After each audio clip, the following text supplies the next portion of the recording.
పశ్చిమ గోదావరి జిల్లా నర్సాపురం కబడ్డీ స్టేడియంలో గోగులమ్మ ఉత్సవ కమిటీ ఆధ్వర్యంలో గత 5 రోజులుగా జరుగుతున్న జాతీయ స్థాయి కబడ్డీ పోటీల్లో పురుషుల విభాగంలో విన్నర్గా హర్యానా, రన్నర్గా రాజస్థాన్, 3-4 స్థానాల్లో ఆంధ్ర, వెస్ట్ బెంగాల్ జట్లు నిలిచాయి. మహిళా విభాగంలో విన్నర్గా కలకత్తా, రన్నర్గా కేరళ, 3-4 స్థానాల్లో ఆంధ్ర, హిమాచల్ జట్లు నిలిచాయి.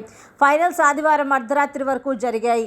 విజేతలకు 5 లక్షల ప్రైజ్ మనీ షీల్డ్లను ఉత్సవ కమిటీ ఆధ్వర్యంలో మాజీ మంత్రి కొత్తపల్లి సుబ్బారాయుడు, మాజీ ఎమ్మెల్యే జానకిరామ్, టీడీపీ నాయకులు కోవలి నాయుడు, కబడ్డీ అసోసియేషన్ రాష్ట్ర కార్యదర్శి వీరలంకయ్యలు అందించారు.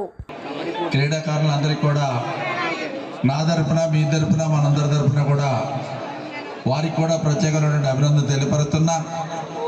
అదేవిధంగా గడిచినటువంటి 5 రోజులు బట్టి కబడ్డీ మొదలెట్టక ముందు నుంచి, కబడ్డీ టీమ్స్ రాకముందు నుంచి స్టేడియంలోకి వచ్చి కూర్చొని కబడ్డీ అయ్యే వరకు కూడా వెళ్ళకుండా ఈ స్టేడియం దగ్గరే ఉంటున్నటువంటి నెక్కేటి సుబ్బారావు గారు చెప్పినట్టుగా మహిళా సోదరిమణులకి, వారి పిల్లలకి, పెద్దలకి, యువతకి అందరికీ కూడా పేరు పేరున నేను హృదయపూర్వకమైన అభినందన తెలియపరుస్తున్నా. ఎందుకంటే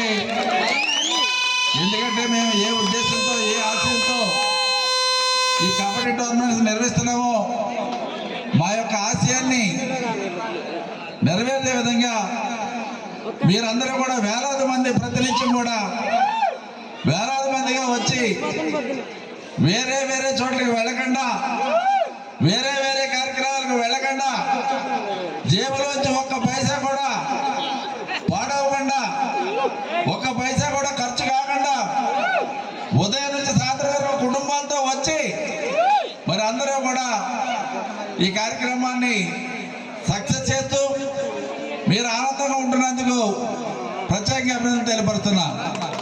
ముఖ్యంగా ఎందుకంటే సంక్రాంతి అనేటప్పటికీ మన ప్రాంతంలో ఉన్నటువంటి వాళ్ళు వేరే జిల్లాల్లో ఉన్నా, వేరే రాష్ట్రాల్లో ఉన్నా, వేరే దేశాల్లో ఉన్నా ఖచ్చితంగా ఎట్టి పరిస్థితుల్లో కూడా సంక్రాంతికి సొంత ఊరు రావడం అనేది తరతరాలుగా మనకున్నటువంటి ఆనవాయితీ.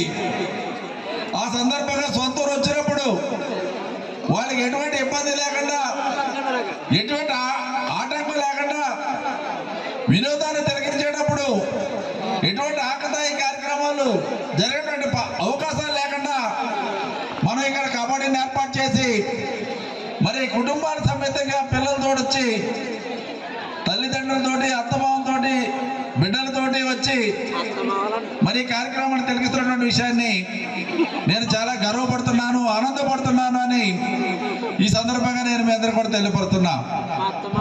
కేంద్ర రాష్ట్ర